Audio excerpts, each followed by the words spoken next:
Hi dear friends, എല്ലാവർക്കും നമസ്കാരം. ഹന്നൂസ് cooking വ്ലോഗിലേക്ക് എല്ലാവർക്കും സ്വാഗതം. ഞാനിവിടെ ഉണ്ടാക്കാൻ പോകുന്നത് റഷ്യൻ കട്ട്ലറ്റാണ്. ഇതിലേക്കുള്ള ആവശ്യമുള്ള സാധനങ്ങൾ ഞാനിവിടെ ക്യാരറ്റ് അരിഞ്ഞു വെച്ചിട്ടുണ്ട്, ക്യാപ്സിക്കം അരിഞ്ഞു വെച്ചിട്ടുണ്ട്. ഇത് പിന്നെ സ്പ്രിംഗ് ഓണിയൻ അരിഞ്ഞതാണ്. ഇനി സവാള ആവശ്യമുണ്ട്, ഇഞ്ചി വെളുത്തുള്ളി പേസ്റ്റ്. ഞാൻ അത് കുക്ക് ചെയ്യുമ്പോൾ എല്ലാം ഡീറ്റെയിൽഡായിട്ട് പറഞ്ഞു തരാം. ആദ്യം നമുക്ക് ചിക്കൻ ഒന്ന് വേവിച്ചെടുക്കാം. ഇത് ഞാൻ എല്ലില്ലാത്ത പീസ് ചിക്കനാണ് എടുത്തിട്ട് ഒരു 200 ഗ്രാം വരുമായിരിക്കും. നമുക്കിത് ആദ്യം ഒന്ന് വേവിച്ചെടുക്കാം. ഇത് ജസ്റ്റ് ഒരു ഉപ്പും പിന്നെ കുറച്ച് ഇഞ്ചി വെളുത്തുള്ളി പേസ്റ്റും കൂടി ഇട്ടിട്ട് ഒന്ന് കുക്ക് ചെയ്തെടുക്കാം. ഞാൻ അടുപ്പിലേക്ക് വെച്ചിട്ട് അതിലേക്ക് ഒരു 1.5 ടേബിൾ സ്പൂൺ ബട്ടർ ചേർത്ത് കൊടുക്കാം. 1.5 ടേബിൾ സ്പൂൺ മൈദ ചേർത്ത് കൊടുക്കാം. ചെറുതായിട്ടൊന്ന് ഇളക്കി ഇതിലേക്ക് ആവശ്യത്തിന് പാല് ചേർത്ത് കൊടുക്കാം.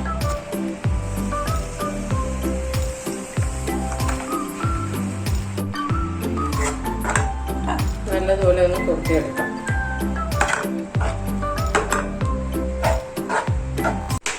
നമ്മൾ വൈറ്റ് സോസ് ഇവിടെ റെഡി ആയിട്ടുണ്ട്. നമുക്കിത് മാറ്റി വയ്ക്കാം. ഇനി ഇത് ഈ പാനിലേക്കാണ് നമുക്ക് ബാക്കിയുള്ള വെജിറ്റബിൾസും കൂടി കുക്ക് ചെയ്തെടുക്കാം.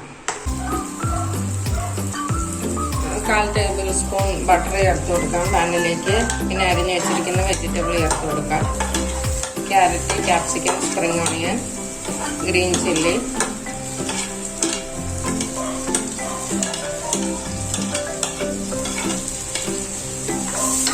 ചെറുതായിട്ടൊന്ന് വഴന്നു വരുമ്പോഴത്തേക്ക് നമുക്കിതിലേക്ക് ചിക്കൻ ചേർത്ത് കൊടുക്കാം. ഇനി ഈ വെജിറ്റബിളിലേക്ക് നമുക്ക് വേവിച്ച് പൊടിച്ച് വെച്ചിരിക്കുന്ന ചിക്കൻ ചേർത്ത് കൊടുക്കാം. ഞാനതിൽ ഇഞ്ചിയും വെളുത്തുള്ളിയും പേസ്റ്റും ഉപ്പും ചേർത്താണ് വേവിച്ചിരിക്കുന്നത്. നമുക്കിനി അത് ഇതിലോട്ട് ചേർത്ത് കൊടുക്കാം.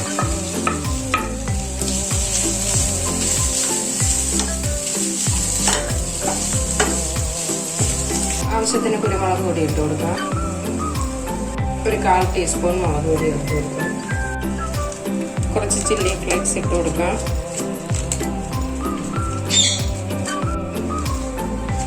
കുറച്ച് ഒറിഗാനോ,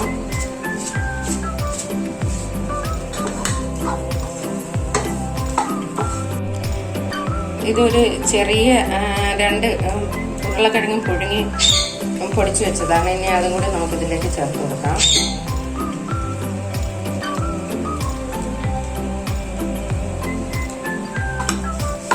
നല്ലതുപോലെ ഒന്ന് മിക്സ് ചെയ്തെടുക്കാം.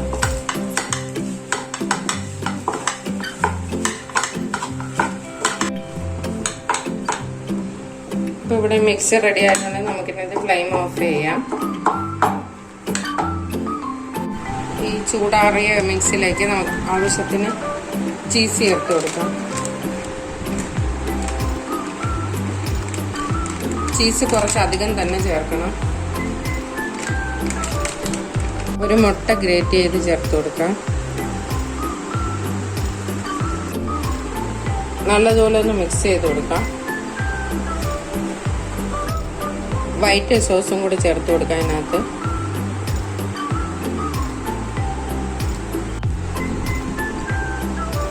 നല്ലതുപോലെ മിക്സ് ചെയ്തെടുക്കാം. എന്നിട്ട് ഞാനിതിൽ ആദ്യം വെജിറ്റബിൾ വഴറ്റിയപ്പോൾ ഉപ്പിടാൻ മറന്നതാണ്. നിങ്ങൾ ചേർക്കുമ്പോൾ നല്ലതുപോലെ ഉപ്പിട്ട് വേണം എടുക്കാൻ. ഞാൻ എല്ലാം നല്ലതുപോലെ മിക്സ് ചെയ്ത് വെച്ചിട്ടുണ്ട്. ഇനി നമുക്ക് എല്ലാം കട്ട്ലറ്റിന്റെ ഷേപ്പിലാക്കി എടുക്കാം. ഞാൻ കട്ട്ലറ്റ് എല്ലാം ഇവിടെ റെഡിയാക്കി വെച്ചിട്ടുണ്ട്. ഇനി നമുക്ക് ഇത് ബ്രെഡ് ക്രംസിൽ കോട്ട് ചെയ്തെടുക്കാം. നമുക്കിനി റഷ്യൻ കട്ട്ലറ്റ് ആദ്യം മൈദയിലൊന്ന് മുക്കാം.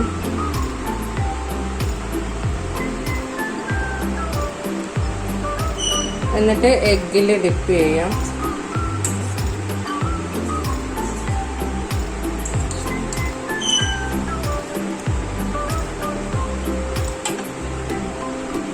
എന്നിട്ട് ഈ വെർമസലിയും ഞാനിതിനകത്ത് കുറച്ച് ബ്രെഡ് ക്രംസും കൂടി ചേർത്തിട്ടുണ്ട്.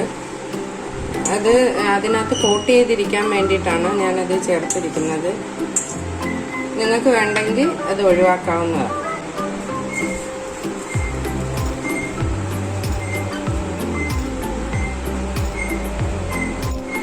ഇനി എല്ലാ കട്ട്ലറ്റും നമുക്കിതുപോലെ മിക്സ് ചെയ്തെടുക്കാം. ഇവിടെ ഞാനിവിടെ റഷ്യൻ കട്ട്ലറ്റ് എല്ലാം ഡിപ്പ് ചെയ്തെടുത്തിട്ടുണ്ട് ഗവർമസലിയിൽ. ഞാനിതൊരു അരമണിക്കൂർ അടുത്തേക്ക് ഫ്രിഡ്ജിലോട്ട് വെക്കുകയാണ്. എന്നിട്ട് ഇനി ഫ്രൈ ചെയ്യാം. നമുക്ക് ഒരു പാൻ അടുപ്പത്ത് വെച്ച് ആവശ്യത്തിന് എണ്ണ ഒഴിച്ചിട്ട് കട്ട്ലറ്റ് ഓരോന്നായിട്ടിട്ടും ചെറിയ തീയിലിട്ട് നമുക്ക് വറുത്ത് പോരാം.